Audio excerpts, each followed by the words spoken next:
In 1865, following the ratification of the 13th Amendment to the United States Constitution, slavery was abolished.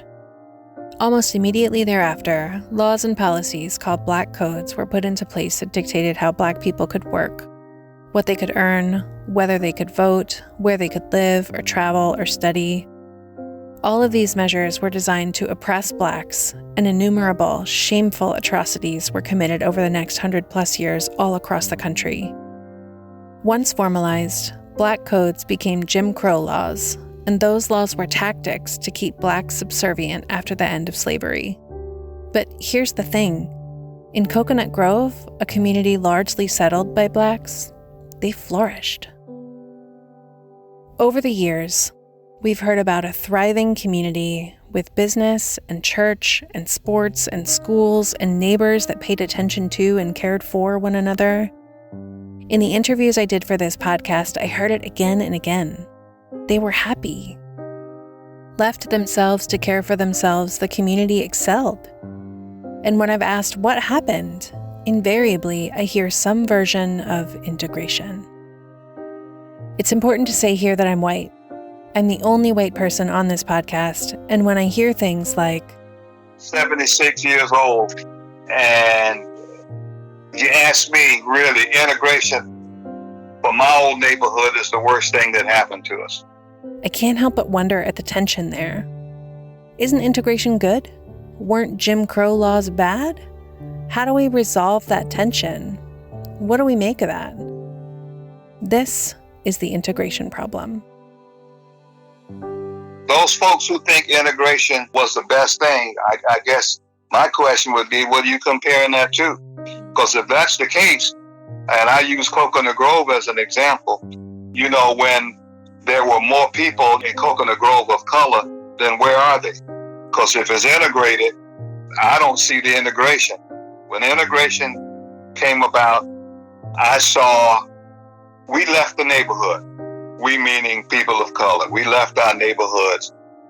And it just seemed like it just tore something away. That's Winston Griffin, who grew up and worked as a police officer in the Grove before moving to a 30+ year with McDonald's Corporation, where he retired as the Director of Security for the United States. He's about to reference how he noticed a shift in the Grove while he was home on a break from college. He says Carver, which is George Washington Carver Senior High School, an all-Black school until 1966, when it was desegregated and dropped back to a middle school. After that, Black high schoolers in the Grove needed to go outside of the community to Coral Gables Senior High. For an example, in, say, 67, 68, when Carver was closed and integration had people of color to mix in with other schools to go to white school. Carver and Gables is a good example. My first visit from school during, I think it was Thanksgiving holidays when we came back home, I saw more Black kids hanging on the street corner than in school. For Winston, this is the crux. Despite the Jim Crow laws, despite inequity, despite racism, during segregation, the community looked out for itself and it thrived. He says, well, it was good when we could control our own destiny. It was only once integration happened that the fabric of the community began to pull apart. It was a lot of fun, being there, having friends, and living in a community where there were a lot of children. Always played. We never stayed in the house. We always get up early in the morning, eat breakfast, and if we didn't go to school, there was no school, we would be outside looking for friends, playing ball, doing something, building mud houses, doing something, with kids, and that would be like all day. So, it was fun. That's Shirley Richardson. She has a long and varied career, largely centered around the arts and how it can support and uplift Black youth. She is the executive director and co-founder of M Ensemble, the oldest African-American theater company in the state of Florida. It's one of the few remaining in the country, actually. Some very fond memories in 5th grade. Most of our classes, when we were in Mrs. Jackson class, we always put together little skits and dance routines that we would do for assembly. So that was like a little extracurriculum thing that was a part of the school, the class. So that was become interesting. I think it was around that time when I started taking piano lessons from Miss Roberts, who was a music teacher in the school. So she would come to your house and take piano lessons. You know, we had a piano. I kind of dreaded it because she yells at you a lot when you miss a note or you get confused, you don't know. And not only that, to even have enough motivation, to be a part of that. But, that was a learning experience. And Miss Roberts was a very strong-willed, strong, upright lady. And if she see you slumping around in the corridor, she would hit you in the back and tell you to straighten your back up and walk like a proud person. And here's Irel Porter. My teachers prepared me for that. They prepared me to be able to speak, to lead, and certainly to follow. I can tell you about my parents as far as the school was concerned. My father and my mother were at the school almost as much as I was. They felt a part of the school. We were told in the beginning, school is your lifeline, and you take advantage of it. We will be there to help you and the community. But know that your teachers are firsthand. They know what they're doing. They are doing the best for you. Irel is the granddaughter of a founding Bahamian pioneer of the Grove, E.W.F. Stirrup Sr. Stirrup was, among many other things, a real estate mogul and counseled Bahamians to create financial stability for themselves and their families. Once he'd made it, he took great care to uplift those around him. It's a trait he passed down to his descendants. Irel, we've heard in a previous episode, created a program in Kansas City that shepherded minorities through college, med school, and into jobs with tenure tracks. I can remember my first year in Kansas City teaching, and we didn't have that type of support from the parents in the community. It was a different state, but that wasn't the way it was at Carver. We were all apart. I had so many things that helped me to grow and gave me the confidence, because when you have a chance to succeed, it helps you to go further and build your self-confidence. I never had any problem with that because it started early and it was nurtured, not only by my parents, but by my school and by my community. And here's Winston again. I don't know if the school was the epicenter, because there were folks that was strong-willed with the church, but for me, and I would say my friends, because we're all the same age and we were all in school. So the majority of the kids that were in school, then the parents involved and the teachers. Some of my teachers grew up in the neighborhood, but they were in other neighborhoods that just so happened to be all segregated. So, we were on the same page. And when we got together, it was either the school or something involved with the school. The folks there at the school, the teachers, whether it was the coaches or the principal, they were feeling the same pain. If there was pain or the issues at the time, we addressed it in school, So if there was a plan that had to be come up with to get through certain situations or to solve certain problems, we talked it through because it affected all of us. And see, the thing, I can think of some of my teachers and the principal that I was also close with. There was patience there. They were dedicated, and they were consistent in what they did. Like I said, they felt the same pain, or they had the same issues, because we lived in the same environment at the same time. They just had a few more years of whether it was suffering or frustration or whatever it is. They had a few more years dealing with it than us. They were there to help, to train you, and obviously to advise. So they was just an extension of the family. I've been asking everyone I spoke with, how did the community come to be so tight-knit? Where did that come from? And it was this bit right here. They had the same pain or the same issues because we lived in the same environment at the same time. This helped it click into place for me. It was a shared experience, and integration changed it all.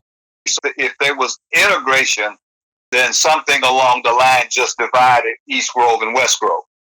And then when I look at the development of it, properties are being bought out, and folks that were owning that property have been moved out someplace else. So there ain't no integration. There's just movement of people and relocating them. But I don't want to say cynical. For me, 76 years old, and you ask me, really, integration for my old neighborhood is the worst thing that happened to us. And Coconut Grove is a good example. When I was 12 years old, I walk up and down Grand Avenue, and there were things that was going on for the folks that were there. You had the wash house, you had the fish market, you had the restaurant, you had the churches. And then obviously you had folks on from Monday through Friday, 7:30 in the morning, either walking or riding their bicycles. People were going to school, going to the grocery store, going to the barbershop, going to church. Today, you don't see that. So if integration did anything, yeah, it moved all that out of the neighborhood, and those folks that were there, they're gone someplace else. And then they've divided up enough, separated, where they're in Richmond Heights, or Perrine, or Palm Bay, or whatever they call those neighborhoods now. People are scattered. So that village, it's been diluted. Yes, togetherness. They split us up. They separated us. They say divide and conquer, and that's what they did. They divided us, and now they're trying to conquer us, which they're actually trying to do, by influx. That's Richard Curry, also a native Grovite who spent his career in the United States Postal Service before coming home. Because it took a lot out of our students. It took a lot. They they never learned their community anymore because they was always bussed out or shipped out or something like that. They never knew what was going on in their own community. When they got back, it was time to go to bed mostly. I know my father never voted for integration.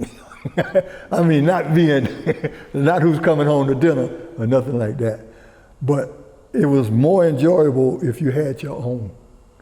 I didn't need that over there. And if you look at what's happening here in South Florida or South Dade, you take the Overtown area, you take Coconut Grove, you take Richmond Heights, and you take the Perrine area. And those areas that were in the 60s and the 70s predominantly black, that ain't the case today. And when you look at those neighborhoods and you see what's in it, they've developed high-rise or businesses, and nowhere do you find the people that grew up in that area are there. They've been relocated to someplace else, and you've taken them and their kids and moved them away from the church and moved them away from the school. There's nothing for them to do culture-wise. Then, you see what happened with the kids. You see what's happening today with the neighborhoods. They just keep moving the village and moving them away from their foundation, and they got to start all over again. It was whites east of 32nd Avenue, blacks were west, and in that particular area. Now, and today that you see what's going on there, those areas west of 32nd Avenue is predominantly white. So black businesses are gone. The barbershop's gone. The grocery stores are gone. The churches are mostly empty. So the handful of people of color that's left in those neighborhoods, they got to travel elsewhere. He's sharing what a lot of folks in the Grove have shared, and a lot of folks outside of the Grove as well. I recently attended a lecture about art in Black spaces, and one of the speakers, the director for the historic Hampton House, which is also in an historically Black area, I think captured this phenomenon really well. She said about integration, Blacks got what they wanted, but lost what they had. There's a note of caution here. Segregation as a system was bad. None of the folks I interviewed or spoke with are advocating for segregation again. The issue at the heart is equity, fairness. Create a system where any and all can prosper, can be happy and healthy. That's where we need to be.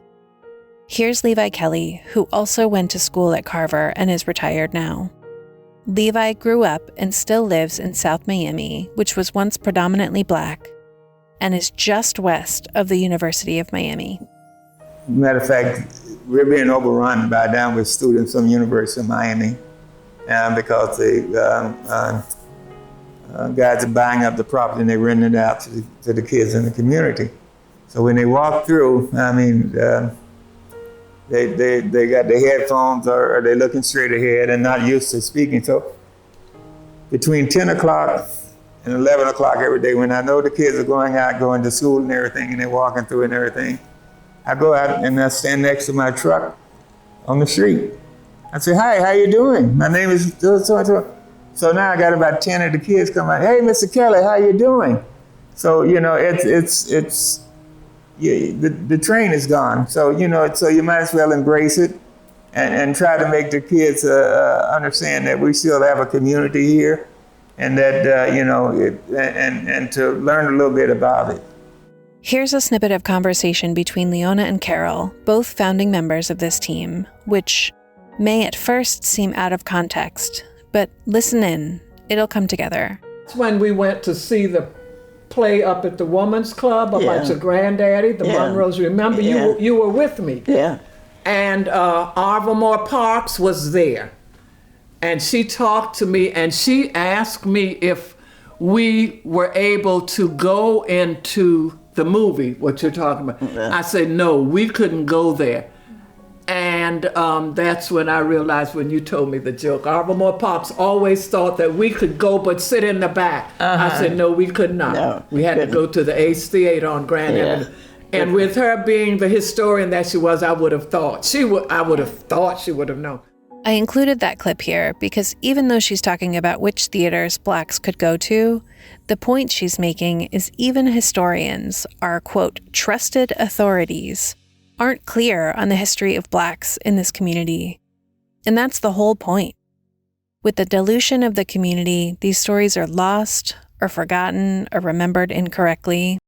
Hey, no matter what, life goes on. But if you can't remember your own history and you're not willing to preserve and tell your story, then why are you here? And that's Carl, also on the team. I've been asking everyone at the close of each interview, what's your legacy? What should anyone listening away take from all of this? Here are Levi and Shirley's responses. Well, I hope they would take away the fact that as we try to preserve an area in which we were raised and born, and especially here in the state of Florida, and because of the policies now that's been put in place by people who are elected to serve all of us, and I think it's important that we as Blacks especially understand our history, know where we came from, know where we can go as a people if we are speaking as one. And I think that we have to embrace that, and we have to make sure that our young folks understand that they have the power to do whatever they need to do or want to do if they just accepted the challenge. They can't take us apart, and we'll do whatever it takes. But we have got to continue to try to push and not necessarily teach, but expose our younger generation to their opportunities. And they're out there, but we just have to not make excuses. We got to do it. That's our legacy. Holding on to the legacy is the legacy. And for our final word, let's turn it over to the partners, Carol, Leona, and Carl.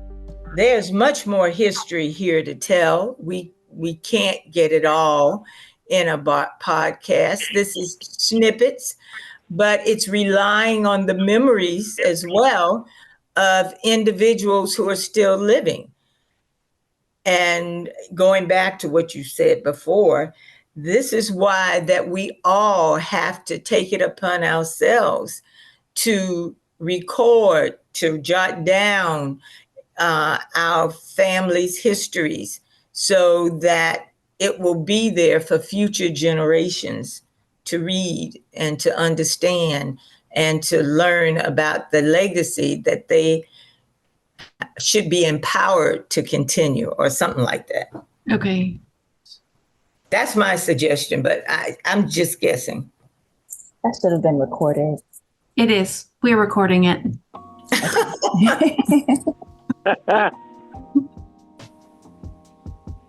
Leona, what do you think should be said to close it out? What you said was good, and you know what? Come on. Since I have, I'm thinking to myself, like I said yesterday, you know, there's a song that they sing in some of the churches in our neighborhood, and it says, "Let the work I've done speak for me." May peace remain a constant companion. Be well. This has been Season 2 of The Rich and Forgotten History of Black Coconut Grove. The Rich and Forgotten History of Black Coconut Grove was created by Fiona Louise Cooper Baker, Carol Davis Henley, Carl Leon Prime, and I'm your host, Rebecca Peterson, Senior Manager for Community Programs at Vizcaya Museum and Gardens.